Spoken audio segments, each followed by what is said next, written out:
We are live. It's Wellness Work Wednesday. What's up, y'all? Y'all see I'm not on the stage by myself. Kanisha Moselle here. Jay Lee of Journey with Jay Lee Consultant is here, y'all. It is Wellness Work Wednesday. We are introducing the team because the Avengers have assembled. We'll be right back. Go ahead and tag your friend, your sis, your folk. Let them know it's about to go down. It's Wellness Work Wednesday. Hey everybody, it's your girl Kanisha Moselle, and I am so excited. We just finished up the book and brunch to launch my first book, Grace for This, the devotional. It's a 21-day journey for women who are growing through grief. The conversations that we had in here today was phenomenal. I want to let you know that GRACE is the acronym. It stands for Grief, Rest, Aid, Community, and Evolve. The reality of it is that we are experiencing a grief journey every single day. Every transition can cause you to grief, but are you leaning into your grief? Grieving is also exhausting, so I'm going to encourage you to actually rest. And when you're resting, rest is clarifying. You're going to learn what you do and don't have capacity for anymore. And guess what? You're going to begin to ask with more clarity about exactly what you need. That C stands for community, because when you start asking for help, your people who are meant for this next season are going to respond to your ask, and your community is going to change. And then lastly, when you go through that grace journey, you're going to evolve to the next best version of yourself. So I'm so excited for you to be a part of this journey. You're going to love what we're doing in this community. Follow Kanisha Moselle and follow Grace for This on Instagram and Facebook.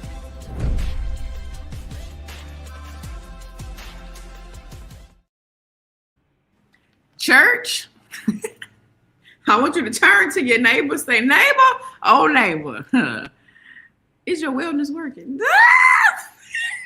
I got to steal this today, y'all. Turn to your other neighbor, your good looking neighbor, the one who wears shirts that say grieve, grow, and go, and grace for this, and say, neighbor, oh neighbor, is your wellness working? Y'all, I am not by myself. Our wellness partner, JD, in the building. I'm always dancing. Hey, what y'all know about that thing? We about to get this word. Get your language right. It's trapping you. We unstoppable. And hi, we'd like to welcome you to the Wellness Work broadcast. All of that. Look, squad in the comments. What's up, Apostle? Oh, look on her YouTube channel, Dr. ASJ Stomps. What's good, y'all? Shout out to the J Lee page connected. What's up, V Vanessa? What's up, Tea Time? Let me pin the comments over there. All right, so we say, y'all, what up, Tea Time? Sakithia, Coach Kayla. Yeah, I don't know why I'm so crunk. Maybe I've been too quiet all morning.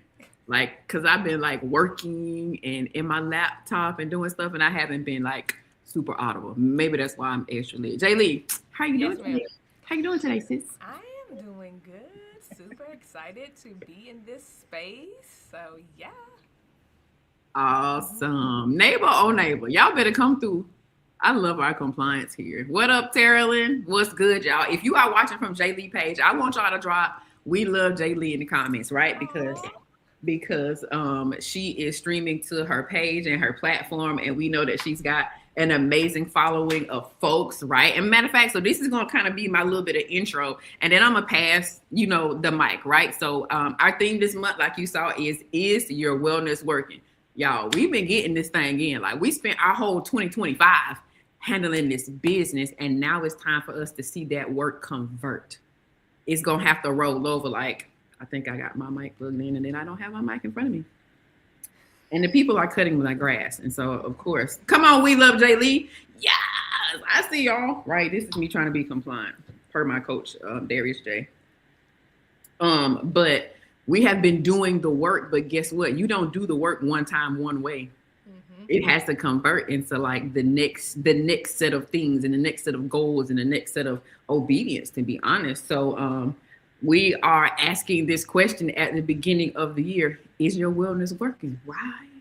Oh, baby, yeah, right. And so what I love about the Stuck to Unstoppable coach is that she gives us keys. Look, she got tools, she got resources. This is the queen of a resource, okay?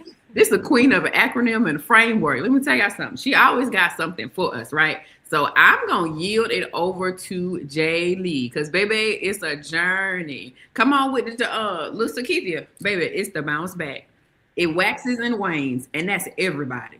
It is also me. We have our ups and our downs. So shout out to the whole GFT squad for y'all being up in here. I want to invite y'all, share this link with somebody. Let them know what's going on because we want to grow the number of people who are living well. Catch that. We want to grow the number of people who are living well.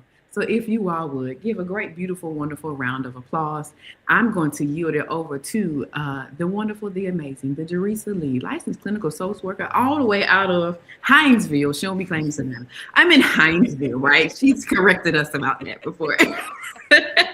I'm gonna yield the microphone. I'm gonna pull myself over into like that little box, you know, like same box with Crystal Lou, same box with Coach Q, our other wellness partners. But I want to yield because she has prepared for this time and this moment. So hey, Jay Lee, introduce yourself to the people, and I'm gonna slide to the left. All right, all right. So good afternoon, everyone.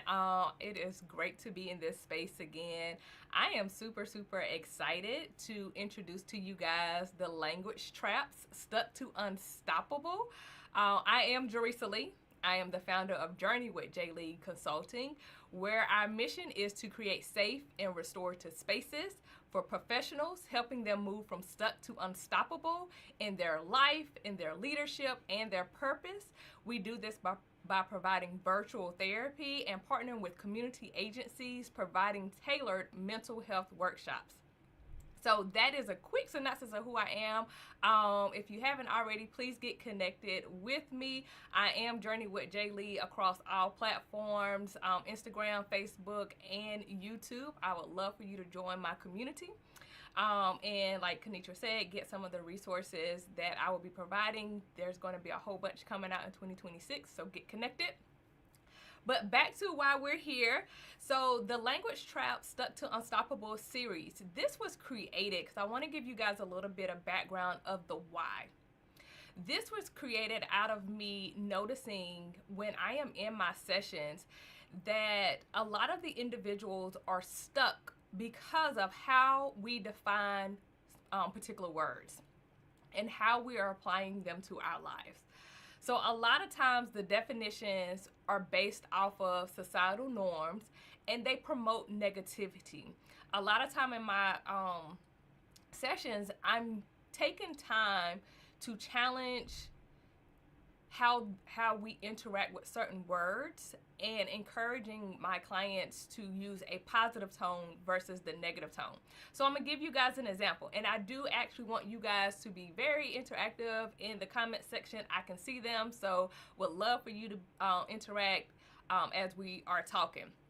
So the example that I'm going to use, and I really want to hear you guys' initial response to these two words: baby mama and baby daddy. What are your initial thoughts when you hear those two words? Chaos, yes. What else? Drama, yes. Anger, yes. What else we got? Ghetto, love it. They tend to have a negative connotation, correct. And so that's my point. Baby mama and baby daddy, as soon as we hear those words, especially when we're talking to someone in conversations, or if you're dating someone, sometimes we may ask, do you have any kids? And if they say, oh yeah, I have a good co-parenting situation, we don't think twice about it, but be like, oh yeah, my baby mama, my baby daddy. We automatically think about what you guys said: drama, discord, chaos, deadbeat, user, lazy, the streets, messy. A whole bunch of negative connotations is what we automatically think. However, what is the true definition of a baby mama and a baby daddy? Right? They simply just means the parent of my child, the mother of my child, the father of my child, or the person that I co-parent with. But we have such a negative connotation on it to where it's like, if you have a child with somebody, you are the baby's mama. You are the baby's father, right? And so my whole point is, I want to take words that have a lot of negative connotation that keeps us stuck, and remove that negative connotation, at least for ourselves, and embrace either a new meaning or the true meaning to the word, so we can become unstoppable and not allow it to stop us or keep us stuck in our tracks. So that's kind of the premises of where this comes from. I'm reading Kayla's comment. Yes, because I had to get with someone when I said baby daddy, because our relationship is good. So yes. And to disclose, I don't know if my husband is watching, but to disclose even my own personal business, I called my husband before we even had a child together, my baby daddy. And people always looked at me crazy, but I'm like, he's going to be the father of my child. Like, I don't understand why you guys are upset. And I did understand this because of the negative connotation. They was like, don't demean him down to just that. I said, that's y'all's issue. Like, my husband is the father of my child. He is my baby daddy. But either way, I'm going to get off my soapbox. So, I am a strong believer that words do have power, right? However, we can choose what type of power do we give it. Do we play into the negative connotations, or do we make them positive and choose to bring positivity in things that people are trying to make negative? So there's two scriptures that automatically come to mind. And you know how we say we're doing the King James Version or the NIV version. This is the Jerisa Lee version of how I process the scriptures. The first one is Isaiah 54:17. No weapons formed against me shall prosper whatsoever. And then Genesis 50:20. What they meant for evil, God is surely going to use for good for me. Right? You see how I personalize it? I'm at the place now where I'm personalizing when I'm reading the scripture so it can apply to my life. And I'm actually living it out and not just reading it to be reading it. Okay. So in this series, we are going to be intentional about breaking down different words, phrases, and beliefs that are keeping us stuck. And we're going to replace them with definitions and language that moves us forward. Today, ironically, we're going to be talking about forgiveness. I don't know if you was tapped in last week. If you wasn't, I need you to go watch it, because there's a connection. There's a correlation. And funny enough, me and Coach Q did not talk about what our topics were going to be this month, but there must be a plan, and God is like, I need both of y'all to cover the word forgiveness because my people are struggling. So I'm going to bring kind of a different take on forgiveness. Again, my role is, let's break down these definitions. Let's get new definitions that gets us unstuck. So let's jump in. What I would like for you guys to do in the comments is, when we say the word forgiveness, what are your first automatic thoughts? And I'm going to pause for a minute to let you guys put some comments in. What are our thoughts when we say forgiveness? Release. Okay. What else we got? Letting go of hurt or anger. Renewal. Feeling lighter. Okay. So, apologize. That's a good one. Offense. Allowing them back in. I love it. Hurt. I see your emoji. So, I know you guys have been in this community because a lot of y'all initial words were positive. It wasn't the negativity that is typically associated with forgiveness. Typically, it automatically triggers resistance, anger, aggression. Oh, no, I can't do that. I can't forgive them. What they did was too egregious. Like, I don't, The Lord knows my heart. I'm not going to be able to do that one. I'm not that well, right? Those are some of the typical responses that we give when we initially talk about forgiveness, right? I love that we're saying peace. Bet you won't bet you won't do it again. I love it. So our initial responses are natural, right? And I don't want to dismiss this initial response as being something wrong or something that makes us bad. If we were to break it down in a lot of conversations that I have, this initial response is because we're actually trying to protect ourselves, right? I can't forgive them because if I do, then they may do it again. Or I got to hold them accountable for what they did to me. But let me ask you a question. By holding on to whatever was done to you, are you actually holding them accountable? Are you actually protecting yourself?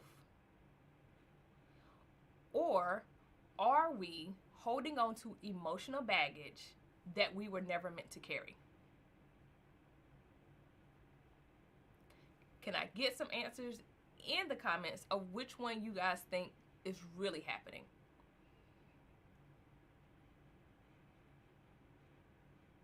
I see we just holding extra weight. You just holding. Correct.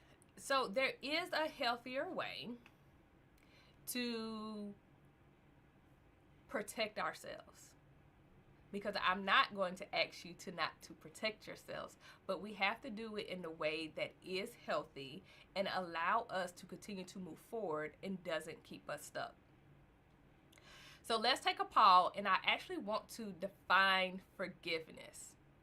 You guys told me your immediate thoughts of when you think of forgiveness, but what is your definition of forgiveness? When you are considering to forgive somebody, how are you defining it? If someone can give me some answers in the comments, that would be great.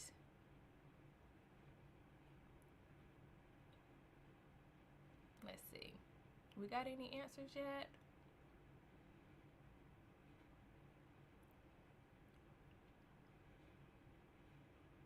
I'm assuming you guys are typing. So as you're typing, let me ask these questions.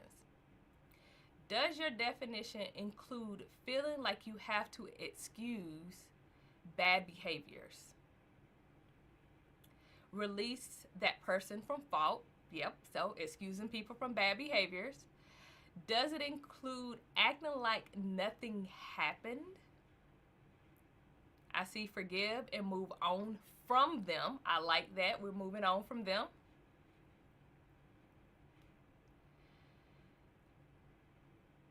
No. Okay. If your definition include either of these or any element where you are dismissing what actually happened to you, I want to invite you to throw that definition away. It's not healthy. Because we do not need to dismiss our feelings. We do not need to dismiss or minimize what has happened to us and how we have perceived it. So I'm going to give us an alternate definition of forgiveness and see if this will help us move along and not get stuck. So here's my definition. And again, if you don't like my definition, create a definition that works for you. But the most important piece, it allows you to move forward and not keep you stuck. So here's my definition of forgiveness. Choosing to not carry the emotional weight, the emotional baggage, and that means I'm not allowing it to affect my mood, my behaviors, or my actions negatively, right? And this is a choice.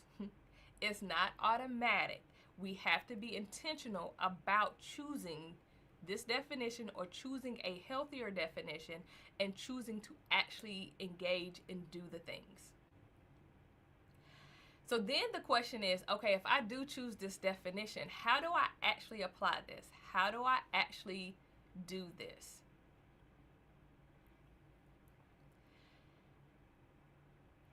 One, I want to reiterate that forgiveness is a process. Have someone ever offended you, and then as soon as they offended you, or as soon as you guys talked about it, they asked for forgiveness? Can you please forgive me? And on their spot, we're like, yes, I forgive you. I'm going to call you out. You lying. You haven't had time to appropriately process what was done to you, how you feel about it, and identify what you need to be like, yes, I forgive you. So in those moments, I'm going to encourage you to be like, I need some time. Give me a moment. Let me come back to you, because I gotta process what happened. Don't allow someone else's timeline to impact your healing process and the things that you need. A lot of times we people please, or we feel like we're caught off guard, or that we have to respond in a way or give a response to not offend. But if we are offended and we need time to gather our thoughts, we got to be comfortable with saying, I need some time. Right? All right. So we have a process. Yes. So here is the process. It is a 4-step journaling process that I wholeheartedly encourage. I encourage it so much that I'm actually going to be creating a journal with this that you guys can provide. As Kenitra said, I love resources, and I typically create resources that I find myself giving out multiple times in my sessions, because that means it's something that's needed. So stay tuned. The journal will be available. But until then, sneak peek worldwide. Here is the 4-step journal process that I encourage.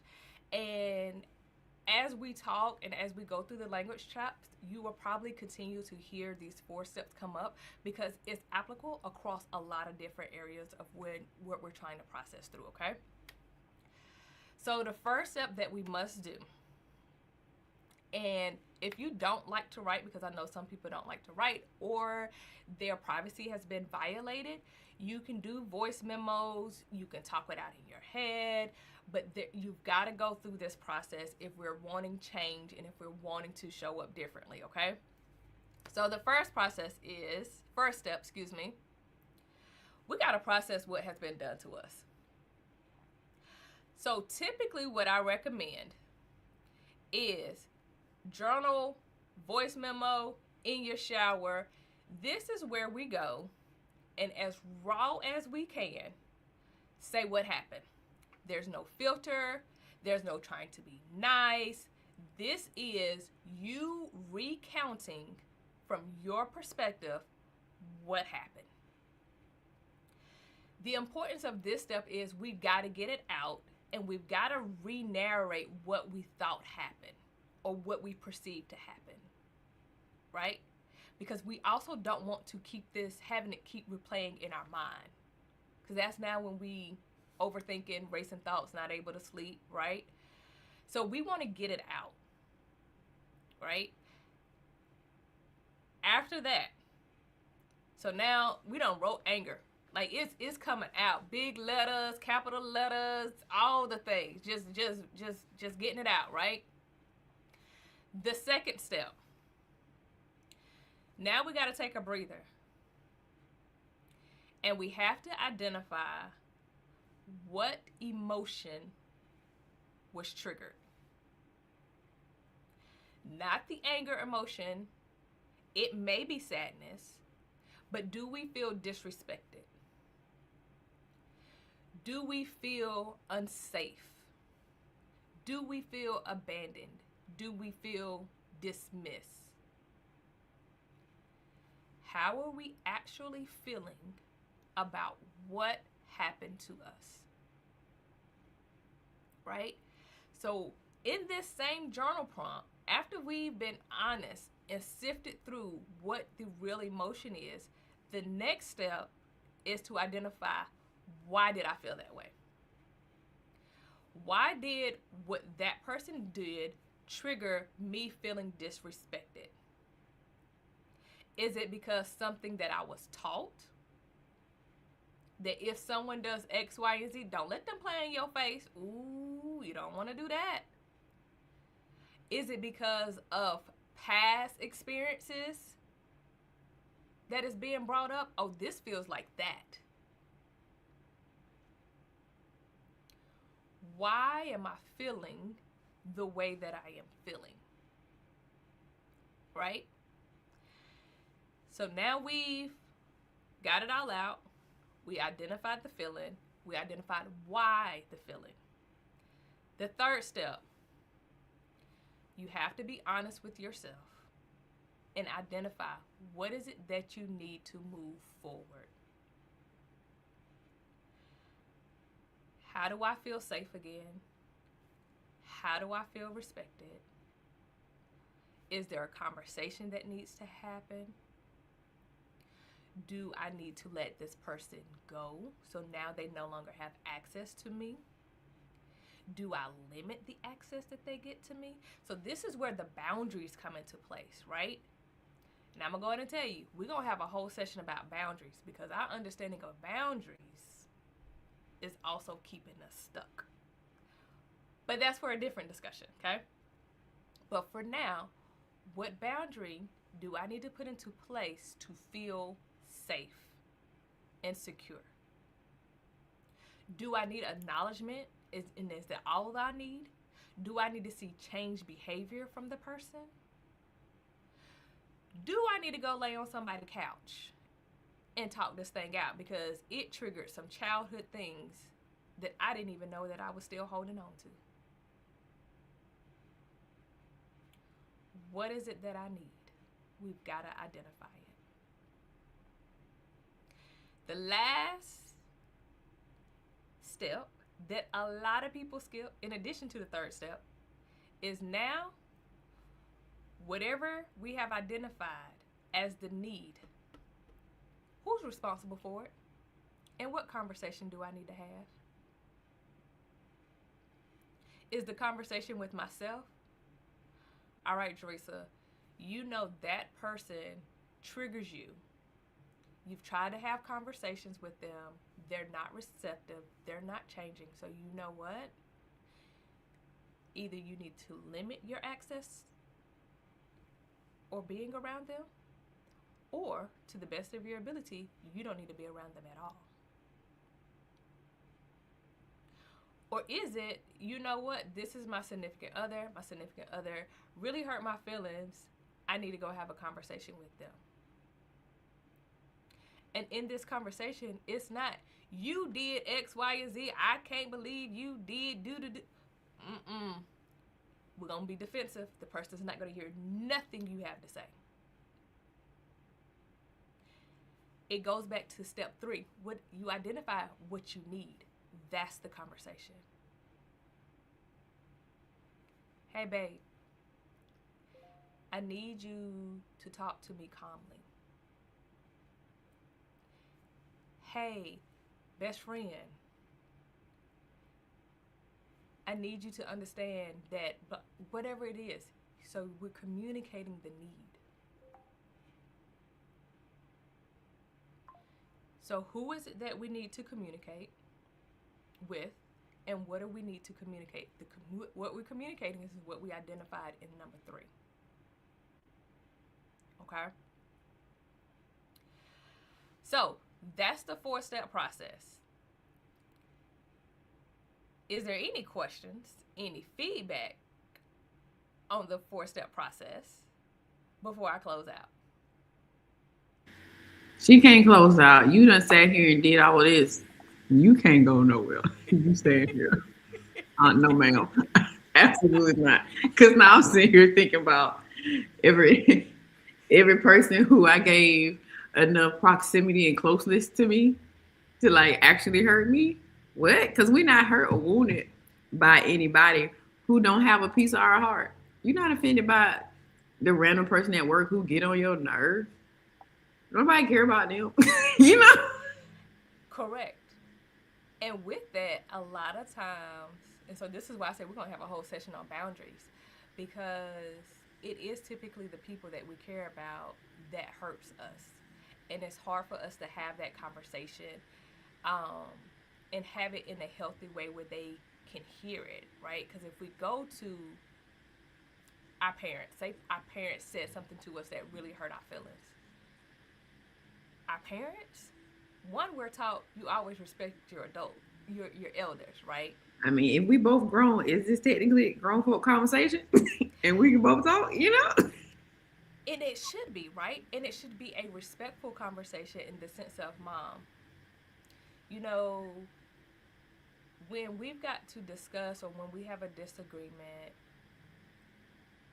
what I need is space to be able to tell you how I'm feeling. It's okay, and I understand if you don't agree with me, but I need a safe space for you to be able to hear me, right? Versus you that you automatically shuts down any conversation from being productive. The other thing is, when we have these conversations, one reason we delay having the conversations, because we are afraid of losing That's the good. person. Or we have attempted to have conversations with the person and they do a good job of flipping it back on us. Girl, you doing too much. Mhm. Here you go whining again. You need to figure that out. I did. And you're And my that's issue. why we talking. I did, actually. Oh man. And we're not always comfortable, you know, having those uncomfortable conversations. But it's hurting us. Mm-hmm. And we're walking on eggshells, or we are avoiding environments that we enjoy. Like, maybe we like to go to grandma's house, but we don't want to go to grandma's house because auntie gonna be there, and auntie always trigger me, and auntie don't know how to keep it together. And it doesn't matter what I say to auntie always gonna pop off. That's so real. And That's so that's now I'm that's avoiding. real. That's real. Whew, all right, everybody take a deep breath. Look, in that order. Y'all In funny. that You order. know. That's so good. And if y'all got questions, definitely ask them in the comments. We are watching for that. That's so good, Teresa. I'm reflecting on how I was able to arrive to some wins as it relates to healing and unforgiveness. Kayla says she's screaming. Because I had to do exactly what you instructed. Like, I needed to understand what is okay, you bad, right? And it took I didn't arrive to anger until I started to write it. Anger was identified because I chose to get pencil and paper, right? And I avoided it for a long time because a part of my upbringing is be angry, don't be, well, you know, the scripture says be angry and sin not, but I had always silenced myself from being angry because I could always find some gratefulness to overlap it. And so I would suppress the emotion of anger, which would not allow me to properly process things, right? And so it wasn't until that was November 2021 that anger, it might have been first quarter 22, but it definitely was after the transition of my late husband, for sure. That the anger started to come up, which led me to like the writing piece. And then I very specifically remember, y'all, why my power bill $300? Y'all took that out my account today? Lord Jesus. Why? It ain't that many people over here. But anyway, all right. Blame the ice storm. Okay. I very specifically remember sitting and journaling and having to write down why I was angry or hurt by a specific person. And it took time for the forgiveness to happen, and it's still taking It's a process. for It's it to a happen. process. Absolutely. The residual, like there's the residual things of a wound or a relationship being fractured. And the forgiveness happens over time because you don't know how it impacts you for real, for real. Keep living. And then you'll know what you're forgiving them for, because you're going to have to forgive them for producing this specific result in your life from what they did 12 years ago. Correct. Correct. And I'm looking at the comments that say, afraid of being misunderstood, afraid your feelings will be dismissed. This is so accurate. A piece of, I don't know what to call it. I don't have a good word for it. I hope it resonates though. If you are being misunderstood or being dismissed, you're not the issue. If you're being misunderstood, it's because they're not trying to see. They're not open. They may not have the tools or the capacity to show up in a different way. And we have to be able to understand that, especially if we're the ones that's healing, we're the one that's showing up differently, that we are further along in the journey than a lot of the people that we're talking to. And so they may not know how to respond, besides out of defensiveness or dismissal. It's not you. You're not the issue. And so reminding yourself, if and when that happens, oh, they ain't got the tools. Let me go on over here, right? And redefining, again, what is a new boundary? If they're not able to hear you, if they are dismissing you, they don't have the tools. So how do I show up differently? Do I limit the access? There is no access. How do we adjust based on how people are showing up and accepting people for who they are and where they are? And a lot of times we try to control others and want people to show up and do things that they're not able to do because they don't have the tools. They haven't went on the journey. They don't have the healing. They're hurt themselves. And so we end up in this cycle of exposing ourselves to unhealed people, expecting them to respond healed. And they can't. Stop expecting people to respond healed who ain't.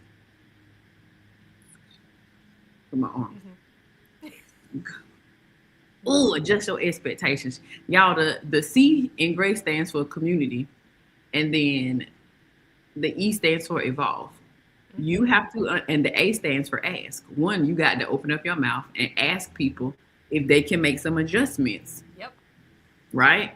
And if they're not able to do it, shift your community. Yep. I know that's your mama. Maybe she can't be in your community. They're not the same. You do not default your relatives into your community. Your community will be dysfunctional. Okay? Yes. And I know that particular one is really, really hard because we have this expectation that our parents always have our best interests at heart. Oh, wow. But a lot of our parents have their own trauma, right?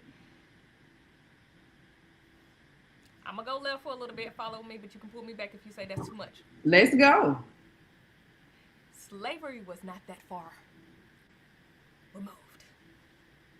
Come on. And the way that our grandparents and great-grandparents had to show up and respond and move to protect has been passed down from generation to generation. And even though the same slavery we're not currently in, there hasn't been any adjustments on our part to adjust to what we are going through. And so what our parents have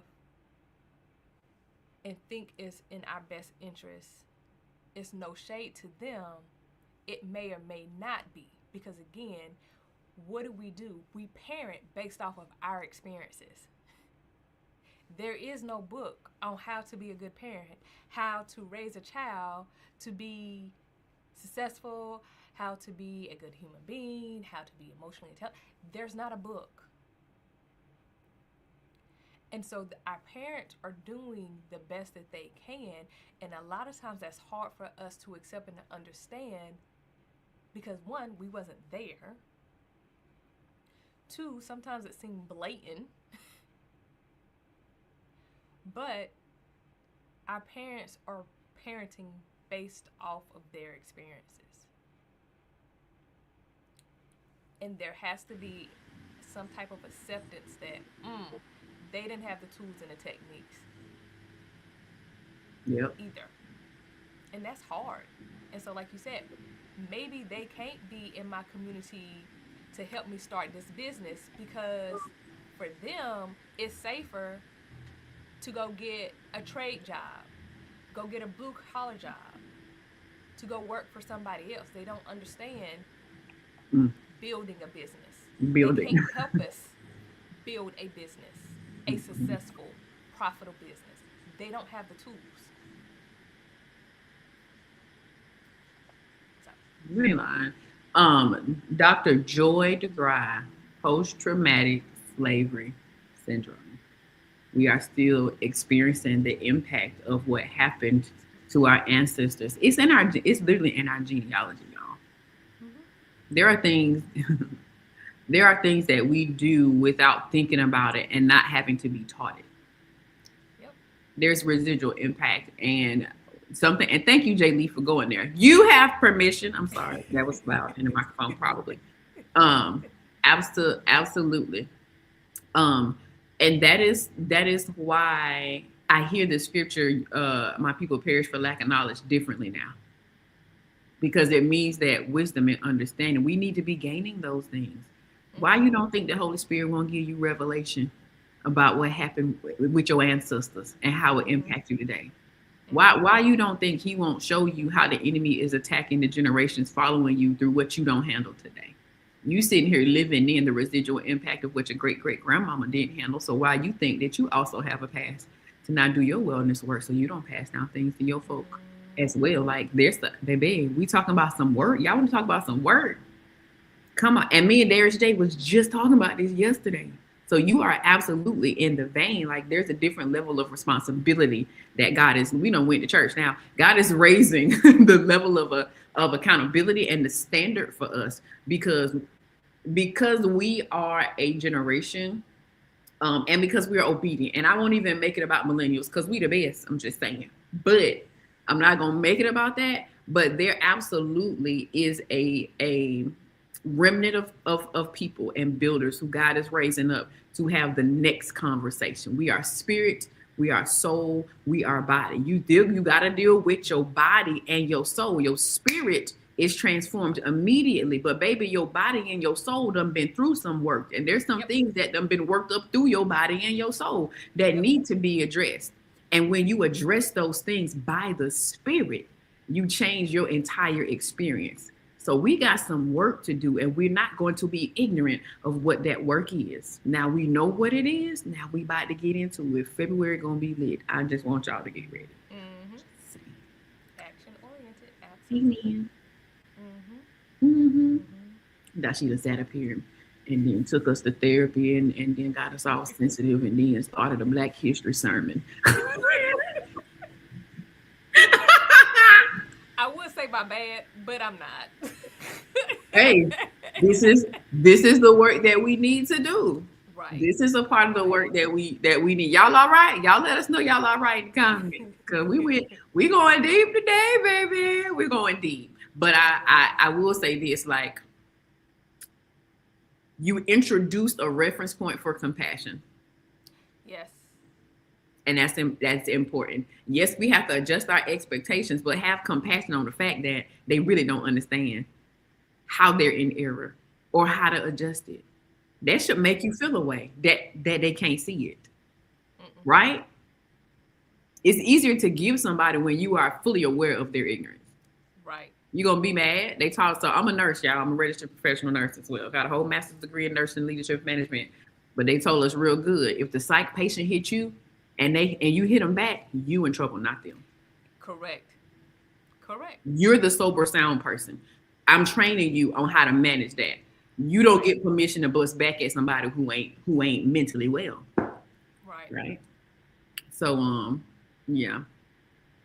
Kayla says she loves the resources you provided. We got to run that faux back. Let me run that faux back. You want me to say it too while you running it back? Period. Okay. So the first step is processing what has been done to me. So this is where we get to write down again, raw, what was done, right? Unfiltered. The second one is identifying the emotion and exploring why that exploring why that action elicited the emotion. Where is it coming from?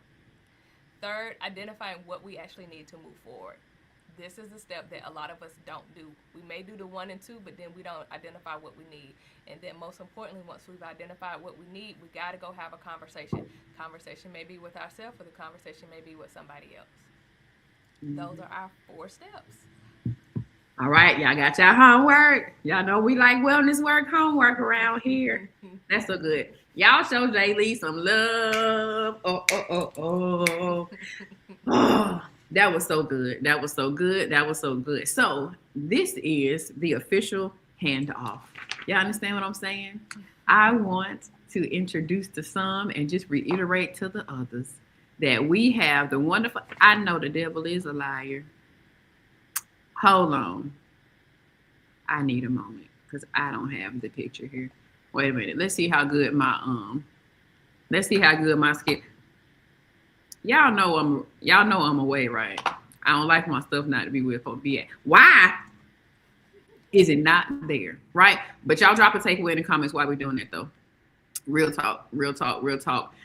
Because one, I am grateful for our wellness partners. That was one of the things that the Lord said, and that is what we are doing, right? So Jay Lee is our third wellness partner for each month. So I got the first. Crystal Lou has the second. Coach Q has the third. And then Jay Lee is going to bring up the rear with the fourth. So we have used this month to do an official handoff so that you all know who your leaders are, who the wellness partners are. And I'm excited about it. Why? Because this is a safe place. Now let's sit with this for a second too. This is a safe place. We don't play about this actually being the safe place that we've created it to be. We've crafted this thing to be a beautiful place for us to come in and have open, honest conversations. Community conversation and collaboration is what we have been about. That's what we will continue to be about. But something that is also true is that one person cannot carry all of it, right? And so the Lord told me, you gotta get your people. You have to allow the people who I've called and who I have sent to serve, right? So that is what it is. That is we are doing. This thing talking some, it's got a bug in it. That's all right. Watch me hit this share screen. I'm not playing. Watch me hit this share screen button over here. Y'all think I'm playing? Absolutely not. We will have my sis image up here. Okay, now y'all can see it, right? Y'all see it. Dries, you see it? Yes, ma'am. It don't want to do right. Now, here we go. So I would like to introduce to you all Jerisa Lee, licensed clinical social worker of Journey with Jay Lee Consulting. She is going to be hosting the Language Traps series, helping us move from stuck to unstoppable. The words, beliefs, and agreements that keep us quietly bound. Language Traps is a series that exposes how words, internal dialogue, and unexamined agreements can keep individuals stuck, often without realizing it. Jay Lee guides us through recognizing the language that we use about ourselves.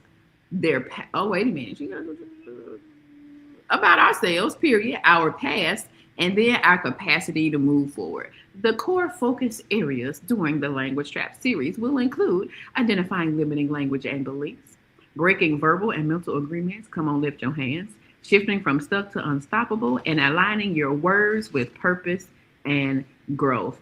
Round of applause again for Jay Lee leading us through Language Traps, moving from stuck to unstoppable. Boom. Like to hear it? Here we go. It's gonna share this graphic. Period. Ain't it beautiful? All the people. Let me put the comments back over here. Like here. Okay. Like it. All right, y'all. That is the thing. We have finished a month and we finished the thing strong. Oh God, we gotta forgive the people in the present time. Y'all, forgiveness was the word of the day. Did you get that? Did y'all understand that? Did y'all get that definition? Did y'all get that definition? Mm-hmm. Did you get that? Mm-hmm.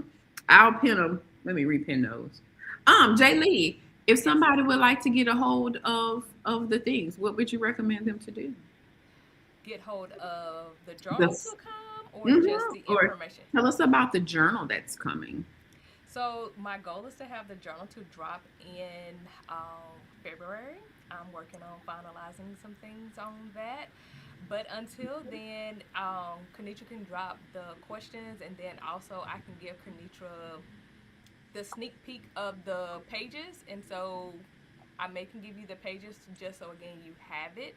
But then when the whole journal come out, just encourage you guys to get the whole journal, and we can go from there. However, again, to see other products or things that I am releasing, you can follow me on journeywithjaylee.kit.com. You can subscribe and you'll be updated on the resources that I'm dropping, because I do have the 2026 planner, self-care journal, financial budget planner available already. And so the 4-step process journal will be the next one, and again, that you can look for that coming in February. But Kanitra said she's going to drop the questions in the chat for you guys to go ahead and have the questions. Wow. So the questions are in the comments, and her link is in the description. All right. So those are our things. Y'all stay connected. Let's get this works. Partners with Perks. We will send that over to you all so that you will have easy access to that as well. I'm gonna say this, and we gonna go. Get ready, because we about to wear your nerves out, your mama, your sister, and your cousin and them, because next month we about to do this work, and we getting ready for this summit. March 28th, it is going down. We got a whole 8 weeks to lose our whole minds and then regather them on March 28th. That's all I'm gonna say. Thank you, Jay Lee. We love you super big, y'all. As we like to say, and I'm gonna end with Jay Lee because it took too long. That's gonna be the closing image. Let me pull it back up here. Life can be hard, and your journey can hurt, but commit to heal so your story can help. We love y'all big. Y'all get up in there. Remember, you can connect with us by texting Journey. You can text Journey to the number across the bottom of the screen. We do this all the time. If you want to make sure you get the text reminder, like the kid, here you go. All right. We love y'all big. And we out. And we out. And we out.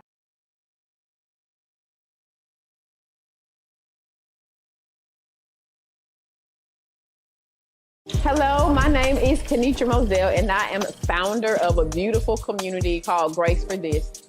We are about women taking ownership of their wellness journey in 3 ways: personally, relationally, and professionally. I'm inviting you to be honest about your grieving experience, your healing experience, and then lastly, your building experience. You're going through this because you're graced for this.